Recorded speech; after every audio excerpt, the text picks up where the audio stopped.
जय श्री कृष्ण दोस्तों। भगवान श्री कृष्ण की लीलाओं के अगले भाग में आज हम आपके लिए एक और नया अध्याय लेकर प्रस्तुत हैं, जिसका शीर्षक है कंस द्वारा उत्पीड़न का प्रारंभ।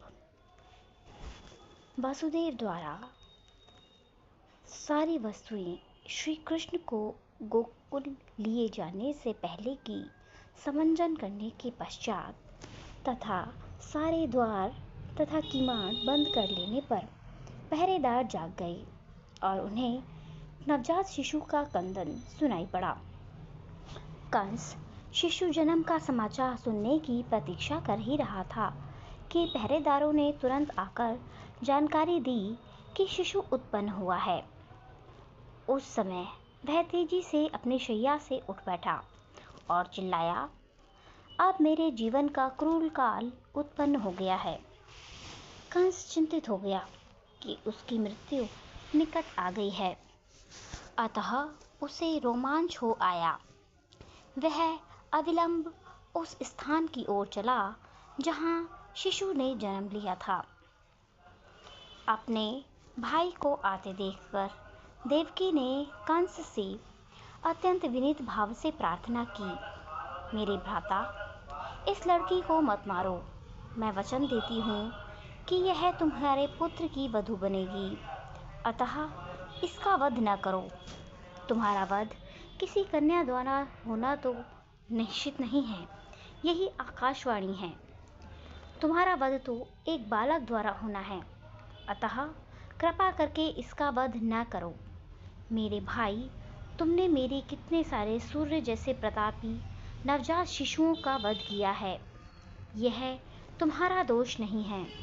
तुम्हारे आसुरी मित्रों ने मेरे पुत्रों को मारने की सलाह दी है, किंतु अब मैं प्रार्थना करती हूँ कि इस कन्या को तो ना मारो, इसे मेरी पुत्री बनकर जीने दो।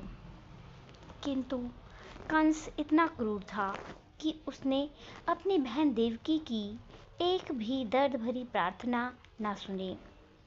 उसने अपनी बहन को डांटते हुए नवजात शिशु को बलपूर्वक छीन लिया और उसे निर्दयता पूर्वक पत्थर पर पटकना चाहा। यह एक क्रूर असुर का एक ऐसा सजीव उदाहरण है जो अपनी व्यक्तिगत तृप्ति के लिए सारे संबंधों की बलि दे सकता है, किंतु वह शिशु तुरंत ही उसके हाथों से फिसल गया और आकाश में जाकर विष्णु की अष्टभुजा अनुजा के रूप में प्रकट हुआ। वह सुंदर वस्त्रों, पुष्पमालाओं तथा आभूषणों से सुशोभित थी। अपनी 8 भुजाओं में धनुष, भाला, तीर, तलवार, शंख, चक्र, गदा तथा ढाल धारण किए हुए थी। कन्या को प्रकट होते देखकर, जो कि वास्तव में एक दुर्गा देवी थी, सिद्ध, चारण, गंधर्व, अप्सरा, किन्नर तथा ऊरग लोकों के सारे देवतागण उसे विविध वस्तुएं भेंट करने लगे और अपनी अपनी ओर से प्रार्थनाएं करने लगे। ऊपर से उस देवी ने कंस को संबोधित किया, अरे धूर्त, तू मुझे कैसे मार सकता है? तुझे मारने वाला बालक इस संसार में कहीं पहले ही प्रकट हो चुका है। तू अपनी बहन के प्रति इतना क्रूर मत बन। इस प्राकट्य के बाद देवी दुर्गा विश्व के भिन्न भागों में भिन्न भिन्न नामों से विख्यात हो गई। इन शब्दों को सुनकर कंस अत्यंत भयभीत हुआ। सहानुभूति के कारण उसने तुरंत वसुदेव तथा देवकी की हथकड़ियाँ तथा बेड़ियाँ कटवा दीं और अत्यंत विनम्र होकर उनसे बोला, हे बहन तथा बहनोई, मैंने अपने भांजे आपके शिशु का वध करके असुर की तरह आचरण किया है। मैंने अपने घनिष्ठ संबंधों की रंच मात्र भी परवाह नहीं की। मैं नहीं जानता कि मेरे इन द्वेषपूर्ण कार्यों का क्या परिणाम होगा। संभवतया मुझे नरक भोगना पड़े, जहाँ ब्रह्म हत्या करने वाले भेजे जाते हैं, किंतु मैं विस्मित हूँ कि आकाशवाणी सच नहीं उतरी। असत्य प्रचार केवल मानव समाज तक ही सीमित नहीं है। अब तो ऐसा प्रतीत होता है कि स्वर्ग के देवता भी असत्य भाषण करते हैं। स्वर्ग के निवासियों की वाणी पर विश्वास करके ही मैंने अपनी बहन के शिशुओं को मारकर इतना पाप किया है। प्रिय वसुदेव तथा देवकी, आप दोनों ही महान आत्माएं हैं। मुझे आप दोनों से कुछ नहीं कहना, किंतु फिर भी मेरी प्रार्थना है कि आप अपने संतानों की मृत्यु के लिए शोक न करें। हम में से प्रत्येक व्यक्ति पराशक्ति के वश में है और वह पराशक्ति हमें एक साथ नहीं रहने देती। हमें कालक्रम में अपने मित्रों तथा परिजनों से विलग होना ही पड़ता है, किंतु हमें यह निश्चित रूप से जान लेना चाहिए कि विभिन्न भौतिक शरीरों के न रहने पर भी आत्मा अक्षत रूप से निरंतर बनी रहती है। उदाहरणार्थ, मिट्टी के अनेक पात्र हैं। वे पहले बनाए जाते हैं और फिर तोड़ दिए जाते हैं, किंतु तो भी मिट्टी सदा मिट्टी ही रहती है। इसी प्रकार विभिन्न परिस्थितियों में आत्मा के शरीर बनाए तथा बिगाड़े जाते रहते हैं, किंतु आत्मा शाश्वत रह जाती है। अतः शोक करने की कोई बात नहीं है। प्रत्येक व्यक्ति को समझना चाहिए कि यह भौतिक शरीर आत्मा से भिन्न है, और जब तक कोई इसे समझ नहीं लेगा तब तक उसे देहांतर प्रक्रिया स्वीकार करनी होती है। मेरी बहन देवकी, आप इतनी सुशील तथा दयालु हैं। कृपया मुझे क्षमा कर आपकी तानों का जूत किया है। आप उनकी त्य हो। जास्त सब यह मैंने सब नहीं किया। जानबूझकर मैंने यह सब नहीं किया, क्योंकि सब पूर्व निर्धारित कार्यकलाप है। मनुष्य को पूर्व निर्धारित योजना के अनुसार कर्म करना होता है, भले ही यह अनिच्छा से क्यों न करे। लोगों की भ्रामक धारणा है कि शरीर की मृत्यु के साथ आत्मा भी नष्ट हो जाती है, अथवा वे सोचते हैं कि एक प्राणी दूसरे का वध कर सकता है। इन भ्रांत धारणाओं के कारण मनुष्य को संसार की परिस्थितियों को स्वीकार करना पड़ता है। दूसरे शब्दों में, जब तक आत्मा की नित्यता का दृढ़ विश्वास नहीं हो लेता, तब तक मनुष्य हंता का कष्ट भोगता रहता है। हे मेरी बहन देवकी तथा बहनोई वसुदेव, मैंने आप लोगों के प्रति जो अत्याचार किए हैं उन्हें क्षमा कर दें। मैं क्षुद्र हृदय है और आप इतने विशाल हृदय हैं, अतः मेरे ऊपर दया दिखाएं और मुझे क्षमा करें। कंस इस प्रकार अपनी बहन तथा बहनोई से बातें कर रहा था, तो उसकी आंखों से आंसुओं की धारा बहने लगी और वह उनके चरणों पर गिर पड़ा। कंस ने जिस दुर्गा देवी को मारने का प्रयत्न किया था, उसी के वचनों पर विश्वास करते हुए उसने अपने बहनोई तथा बहन को तुरंत बंधन मुक्त कर दिया।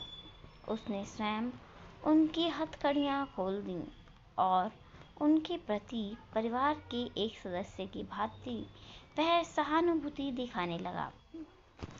जब देवकी ने अपने भाई को इस तरह पश्चाताप करते देखा, तो वे शांत हो गईं और अपनी संतानों के प्रति किए गए सारे अत्याचारों को भूल गईं। वसुदेव भी विगत घटनाओं को विस्मरण करते हुए अपने साले से हंसकर बोले, हे भाग्यशाली साले, तुम भौतिक शरीर तथा आत्मा के विषय में जो कुछ कह रहे हो वह बिल्कुल ठीक है। प्रत्येक जीवात्मा जन्म से अज्ञानी है और वह अपने आप को भौतिक शरीर समझ बैठता है। यह जीवात्म बुद्धि अज्ञान जनित है और इसी अज्ञानता के आधार पर हम शत्रुता या मित्रता पैदा करते हैं। शोक, हर्ष, भय, ईर्ष्या, लोभ, मोह तथा उन्माद हमारी देहात्म बुद्धि के विभिन्न पक्ष हैं। इस प्रकार से प्रभावित मनुष्य भौतिक देह के कारण ही शत्रुता में प्रवृत्त होता है। ऐसे कार्यों में लग जाने के कारण हम श्री भगवान से अपना शाश्वत संबंध भूल जाते हैं। वासुदेव ने कंस की उदारता का लाभ उठाकर उसे बताया कि उसके नास्तिक कार्यकलाप ही, जैसे कि भौतिक शरीर को खुद समझ लेना, इसी देहात्म बुद्धि सृजन के हृदयों में अंतर्हित हो चुके हैं और वे बाहर नहीं आ सकते। और शिख ने तो अपने सारे कार्यकलापों का परित्याग कर रखा है। वे पहले ही वनवासी भी हो चुके हैं और भगवान ब्रह्म हमेशा विभिन्न प्रकार की तपस्या तथा ध्यान में हुए हैं। इंद्र तो आपकी शक्ति के समक्ष तिनके जैसा है, अतः हमें इन देवताओं से डरने की कोई बात नहीं। किंतु हमें असावधान भी नहीं रहना, क्योंकि देवता हमारे कट्टर शत्रु हैं। हमें अपनी रक्षा करने के लिए सावधान रहना चाहिए। उनकी समूल नष्ट करने के लिए हमें आपकी सेवा करनी चाहिए और आपकी आज्ञा के पालन के लिए सदैव सन्नद्ध रहना चाहिए। असुरों ने आगे कहा, यदि शरीर में कोई रोग हो, उसकी परवाह न कीजिए, तो वह असाध्य बन जाता है। उसी प्रकार यदि इंद्रियों को छूट दे दी जाए, तो उनको वश में कर पाना दुष्कर हो जाता है। अतः हमें इन देवताओं से सदैव सावधान रहना चाहिए, अन्यथा वे दबाए नहीं दबेंगे। देवताओं की आधारभूत शक्ति तो भगवान विष्णु हैं, क्योंकि सारे धर्मों का चरम लक्ष्य उन्हें ही प्रसन्न करना है। वैदिक आदेश, ब्राह्मण, गाय, तप, त्याग, दान, पुण्य, ये सारे कृत्य भगवान विष्णु को प्रसन्न करने के लिए हैं। अतः हमें चाहिए कि हम तुरंत ही उन सारे ब्राह्मणों का, जो वैदिक ज्ञान की निधि हैं, तथा उन ऋषियों का वध करना प्रारंभ कर दें, जो अनुष्ठान कार्यों को संपन्न करने में लगे हुए हैं। हमें सारी गायों का वध कर देना चाहिए, जो माखन की स्रोत हैं, ताकि यज्ञ के लिए घी न मिल सके। कृपया हमें इन समस्त प्राणियों का वध करने की अनुमति प्रदान करें। वास्तव में ब्राह्मण, गाय, वैदिक ज्ञान, तपस्या, सत्य, इंद्रिय तथा मन का संयम, स्वामी भक्ति, दान, सहिष्णुता और यज्ञ, ये ही भगवान विष्णु के दिव्य शरीर के अंग स्वरूप हैं। भगवान विष्णु सबों के हृदय में विद्यमान हैं और वे शिव तथा ब्रह्मा सहित समस्त देवताओं के नायक हैं। मंत्रियों ने कहा, हमारे विचार से भगवान विष्णु को मारने के लिए समस्त ऋषियों तथा ब्राह्मणों को दंड दिया जाए। इस प्रकार असुर मंत्रियों द्वारा मंत्रणा किए जाने पर महाधूर्त कंस ने, जो सर्वभक्षी अनंत काल की हथकड़ी बेड़ियों में जकड़ा था, ब्राह्मणों तथा वैष्णवों को दंडित करने का निश्चय किया। उसने असुरों को आदेश दिया कि वे सभी साधु पुरुषों को सताएं और तब वह अपने घर चला गया। कंस के अनुयायी रजो तथा तमोगुण के प्रभाव में आ गए और उनका एकमात्र कार्य बन गया साधु पुरुषों से शत्रुता करना। ऐसे कार्यों से मात्र जीवन अवधि घटती है। असुरों ने इस क्रिया को मानो त्वरित करके अपनी मृत्यु को बुलावा दे दिया। साधु पुरुषों को दंडित करने का परिणाम केवल असामयिक मृत्यु ही नहीं होता, यह कार्य इतना घातक होता है कि दोषी व्यक्ति क्रमशः अपना सौंदर्य, अपना यश तथा धर्म खो देता है और उसके उच्च लोकों में जाने की प्रगति रुक जाती है। विविध प्रकार के मनोरथों के वशीभूत होकर ये असुर सभी प्रकार के शुभ कार्यों को क्षीण बना देते हैं। भक्तों तथा ब्राह्मणों के चरण कमलों के प्रति किया गया अपराध श्री भगवान के चरण कमलों के प्रति किए गए अपराध से भी बड़ा होता है। वह सभ्यता जो ऐसे पाप कर्म करती है, सामान्यतः श्री भगवान में श्रद्धा खो देती है। ऐसी ईश्वर विहीन सभ्यता मानव समाज में विपत्तियों का घर बन जाती है। इस प्रकार लीला पुरुषोत्तम भगवान श्री कृष्ण के अंतर्गत कंस द्वारा उत्पन्न उत्पीड़न का प्रारंभ नामक चौथे अध्याय के भक्ति वेदांत तात्पर्य पूर्ण हुए। धन्यवाद।